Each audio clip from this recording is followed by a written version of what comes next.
In a previous video, I talked about Oprah Winfrey's grandmother, who worked as a domestic, and I mentioned that both of my grandmothers, as well as my mother, at some point in their lives, cleaned white folks' houses as well. Well, today's grandma's story involves another black celebrity. Let's get to work. Sing a song full of the hope that the present has brought us, facing the rising sun of our new day begun. Let us march on till victory is won. Stony the road we trod, bitter the chastening rod, felt in the days when hope unborn had died.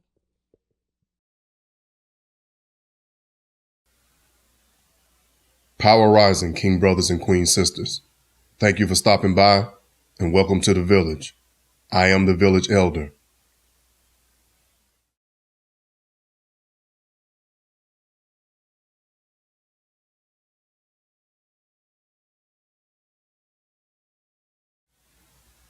Toward the end of my maternal grandmother's life, like within her last 2 years, she started to sense that she was getting ill and that the end may be near.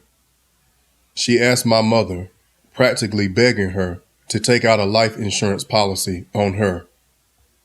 She told my mother, "I couldn't give y'all much in life. At least allow me to give you something in my death." That's what the white folks do. My grandmother was referring to and had learned that from the white families that she had worked for. But my mother wasn't trying to hear that. One, she didn't want to talk about her mother dying.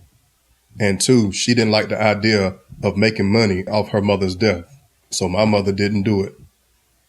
My grandmother died my freshman year in high school. I was out of college and in my 20s before my mother ever told me the story of this conversation that they had had. This story broke my heart and infuriated me all at the same time. My grandmother's words never left me though. "I couldn't give y'all much in life. At least allow me to give y'all something in my death." My grandmother, wife and mother of 11 children, was referring to financial wealth. Fast forward to my late 30s. I began watching First Take on ESPN, and that was because of Stephen A. Smith. I hated Skip Bayless because I thought he was a racist. Skip Bayless left First Take for his own show, Undisputed, on Fox. Fox brought in Shannon Sharpe, and I was offended because I felt like Fox was trying to recreate Stephen A. Smith with Shannon Sharpe, as if all black men are loud and obnoxious sports stereotypes. Therefore, I refused to watch Undisputed for the first 2 years, and for that reason. Then the Colin Kaepernick protest happened. One night, I randomly caught an old YouTube clip of Undisputed when they discussed Colin Kaepernick with guest Dr. Michael Eric Dyson. Two things came from that first clip that I saw. I gained respect for Skip Bayless for offering his platform to sit quietly instead of lecturing, listen and learn about the plight of black people from black people. The other thing was I watched Shannon Sharpe for the first time since that Ravens Super Bowl media week when Ray Lewis was going through his legal troubles. I don't and I never have watched football. I personally don't give a shit about that sport. I was impressed with Shannon Sharpe's vast knowledge and ability to remember dates, details, and events in a wide range of sports, not just football, well beyond football.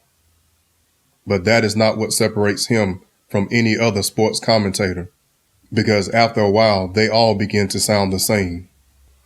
what knocked my socks off, and what garnered head and shoulder separation for Shannon Sharpe from all other commentators, from all other sports commentators, was his timing, delivery, and ability to recall when absolutely necessary the otherworldly wisdom of his grandmother and his grandfather.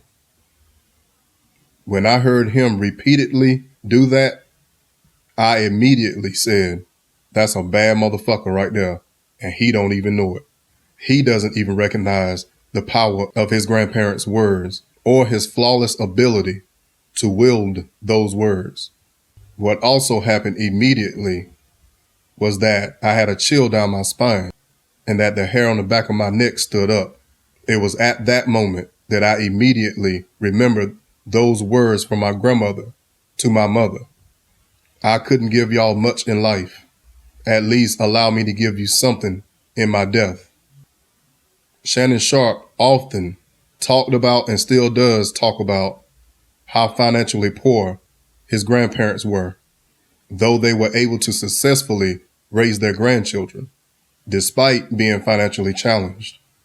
Despite being financially challenged, who could have known that their teachings and what they instilled in Shannon Sharpe would have made him more money than what he made throughout his entire NFL career?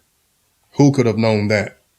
Before it's all said and done, the words of wisdom gifted from grandparents who were financially challenged in their life to their grandson will make him a billionaire in their death. Talk about he that is least among you all. Until next time, understand your assignment, stay focused, and remain resilient. Ashe. Lest our hearts, drunk with the wine of the world, we forget thee.